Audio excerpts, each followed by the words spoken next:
By now, most of you have heard the news that Al Gore sold his supposedly failed cable channel, Current TV, to the state-funded, state-run Al Jazeera channel out of Qatar in the Middle East.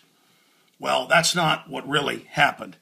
Al Gore intended the entire time to simply get a cable channel because then he can force all the cable subscribers and satellite subscribers in the United States to pay him fees. That's right, on their basic cable or basic satellite. And there's a great article in Forbes that points this out. The real problem with Al Gore's $100 million payday from selling Current to Al Jazeera. And it goes over the history of the fact that the man who claims to have invented the internet, he lied about that. This is a guy who would try to sell you the Brooklyn Bridge, did actually ram through as vice president an act that has more than doubled since they did it in '96 when he was vice president with the Telecommunications Act, the price of your cable and satellite for basic, because it makes you pay a percentage to anyone that can get a cable channel. Well, supposedly under the law, you've got to have so many millions of viewers for that channel, proving that it's worth something.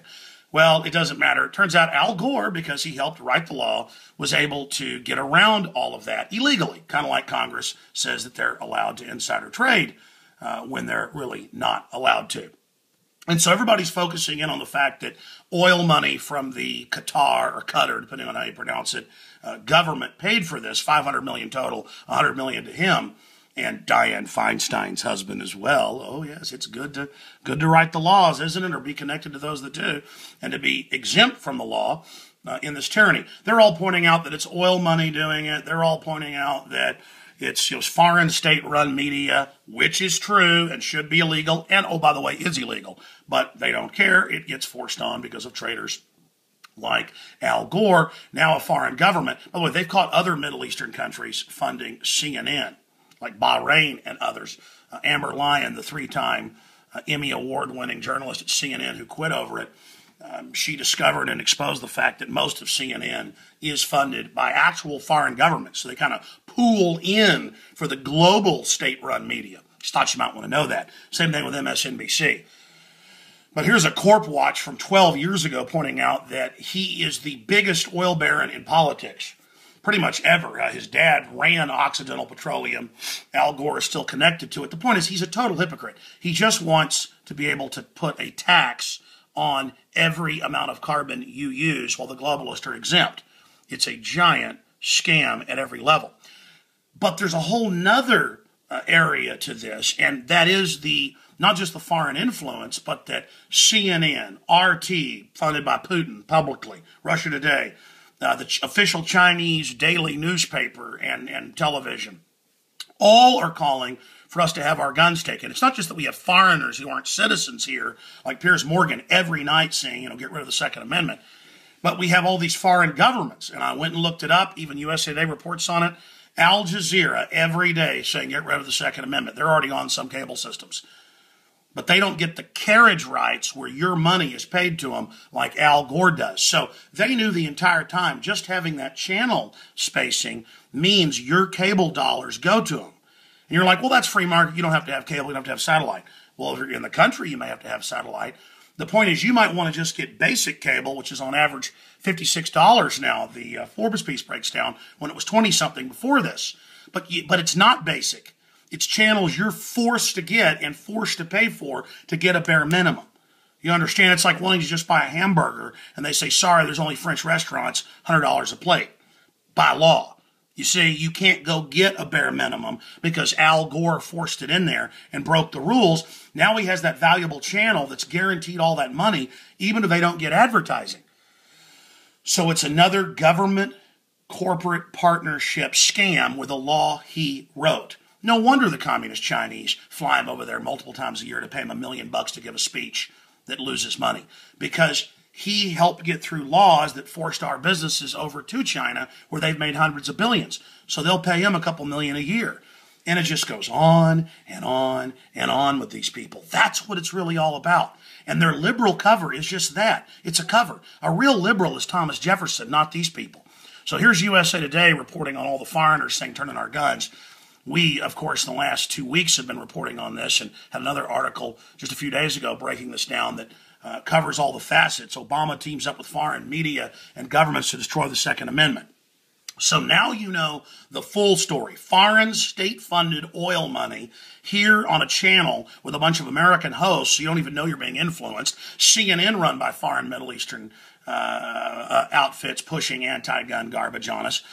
Even the Israeli government saying we shouldn't have guns now, even though we pay for their citizens to have guns to protect themselves. The whole world's ganging up on us to get our guns because the whole world's run by these global corporate combines. So all these countries and governments are now just sock puppets of the same new world order.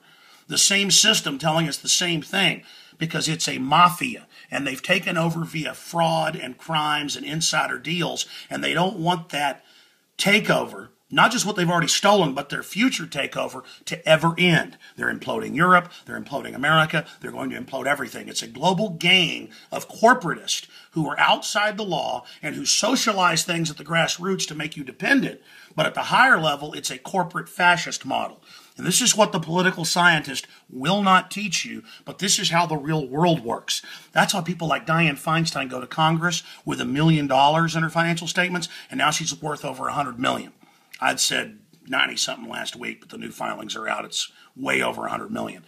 Because they're in there taking the tax money and the different government contracts and giving it to their friends who later then give them payoffs.